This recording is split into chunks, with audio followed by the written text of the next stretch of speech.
Hi there, I'm Claudia Lash, and I am working on the 2023 Book of the Month, something about a quilter's life, or life behind bars.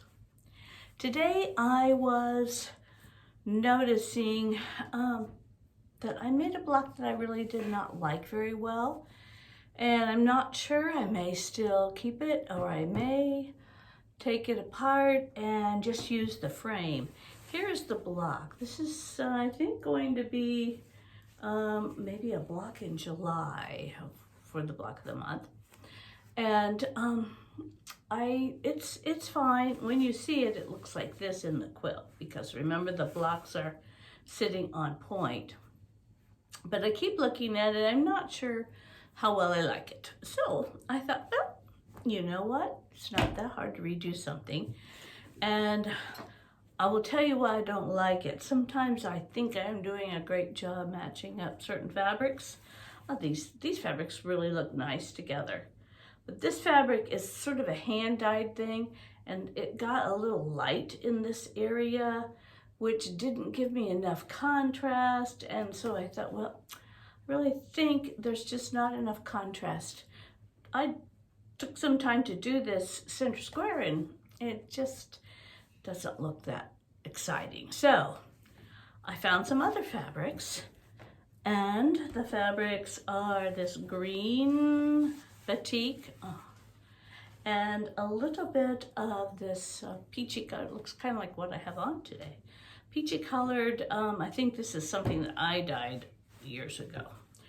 So I have cut out the pieces, and they are in the directions are in your pattern, and we're going to make it, and you can follow along. This one's a pretty easy one to make. You make half square triangles, and I've already started before I thought of this, but I started by taking my half square triangle, the colors that I need. I think these are 4-inch squares, laying them right sides together and drawing a line diagonally, and then sewing on both sides of that line. I have done that on these two with background and 2 with the actual color. Here's the color ones. Here's the background blocks. Now I'm going to cut them apart, and then I'm going to go press them, and we'll do the center, and then we'll sew this together. I have pressed my half square triangles, and as I made them, I cut them a little bit bigger, so they need to be trimmed. I do have a video on the website about trimming triangles, half square triangles. This is what I do, and I'll just show you one, and then I will do the rest of them. I lay a square ruler on top and line up the diagonal line right there on the diagonal piece of the block. And I make sure that there is room all the way around to trim, and to trim at 3.5 inches. That's what these need to be. And then I hold it and I trim the right side, and for me, the top side. Flip the block around. Whoops, can't see it there. You can see it better back here, maybe. And then trim. Lay this so that the line, let me move this a little bit closer so that you can see better, maybe. So that the line, the dotted line of the 3.5 is right there and right there on the bottom. And now, and the diagonal line is along the diagonal of the seam. And then I am going to trim the sides and the top again without moving anything. There's not a whole lot to trim, But there's a little bit, and now it should be a perfect 3.5 inches. I have all of my bigger half square triangle blocks trimmed up, and I have them laid out the way they're going to be in the block. The only thing that's missing is the middle section. The middle section is a square in a square block. So I'm going to move these out of the way because there's more than one way to make the square in the square block. And sometimes I do it one way, sometimes I do it the other. Since we just have one, I thought I would show you the way. It's pretty easy to do, and I like to do it this way. You need one square for the center, and then you need 2 squares that are smaller. I think this is 2 5/8. These are 2 3/8. And I am going to cut them in half. They're batik, so I don't think I can see a right side or a wrong side, luckily. But, you know, I'm silly. I kind of like to look anyway, just in case. Okay, and then, now then, I am going to put one triangle on each side. So in order to get it in the right spot, now these are kind of small. I'm going to scoot this back a little bit. And this is the center. I'm also going to take a triangle, and I'm also going to fold him and press with my chubby little thumb. Lay those 2 together right where the pressed point is, and then I'm going to put a pin there. And now I'm going to take it to the sewing machine and sew 1/4 inch away from the edge.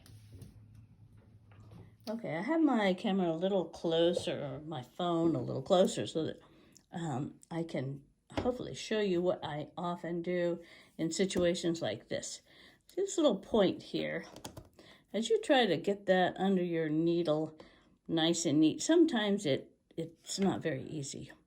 So what I do is I will pick up my foot, pick up the needle, pull this piece just out a ways, stick this right under the needle, and I can place my foot, this is my 1/4 inch foot, a little dusty looking, but my 1/4 inch foot right there, and I am going to line up the edge of the foot and this little mark right here. And now I can hold this piece so that my threads don't get, and then I can start stitching right there and right onto the edge. Now I need to have my little starter. Stick him back in again.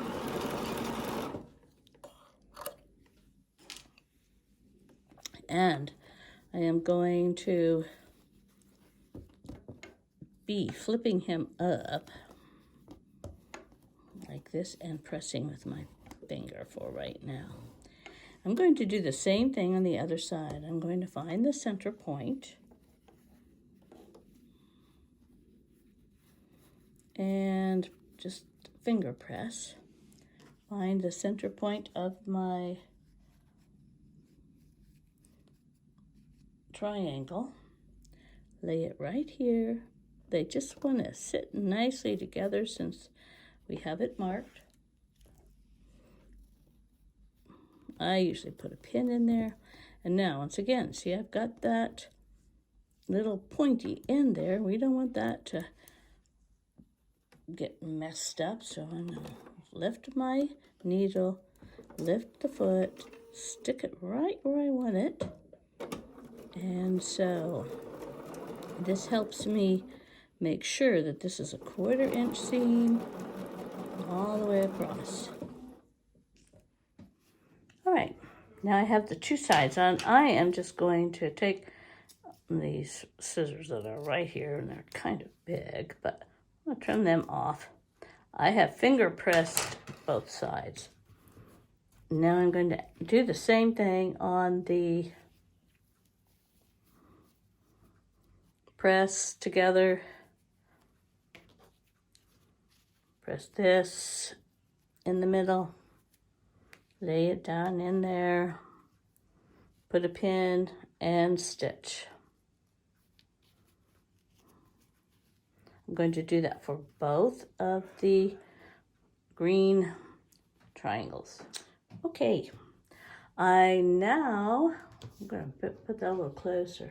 I have my center done, and I have my other sections pulled back in sight. Just going to go in the middle. Oh, and this, when you have it all pressed, it should be 3.5 inches. So check yours just to make sure it's 3.5. And then we are going to just sew these little things together like you would do a 9 patch.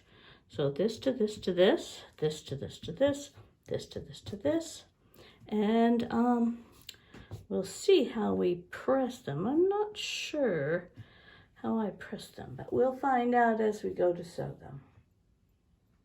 Okay, I've sewn these, row 1, row 2, row 3.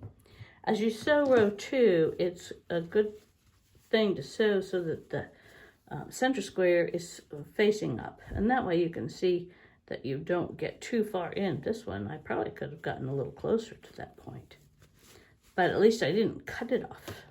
All right, and then when I got them sewn, I finger pressed them just the way they wanted to go. Sometimes for me, that's the easiest thing. And this middle row, he really wanted to go out. So if he wants to go out, then the other two are going to have to accommodate, and they will go in. And I just finger press when I'm working on them. As soon as I finish, then I will press them with the iron. Now it shouldn't be too hard. I usually put a pin, match the seams up. Some people can do this without pinning, but I have always been a pinner. And I'm going to line these seams up. I always pin. When I pin on the right side unless it's something really, oops, and look, I'm going to want to sew right here. So I'm going to have to flip him over. And look what happened there. It's going to be tricky. Oh well, we're going to manage. And on the other side, easy. So we will put a pin now on this side and on this side of that seam.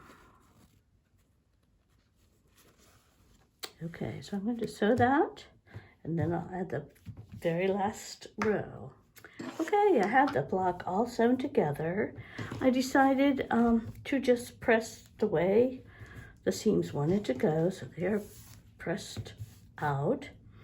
I do think I like this one better, and I'm going to probably either make a new frame and maybe have 2 blocks.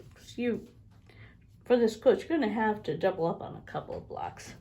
But I may just use this block and take this and use it for something else. I don't know, but this one is much nicer. It has much more contrast. And I like a little bit of contrast in my blocks. So that's all for the July, well, I hope July, sort of a friendship star with a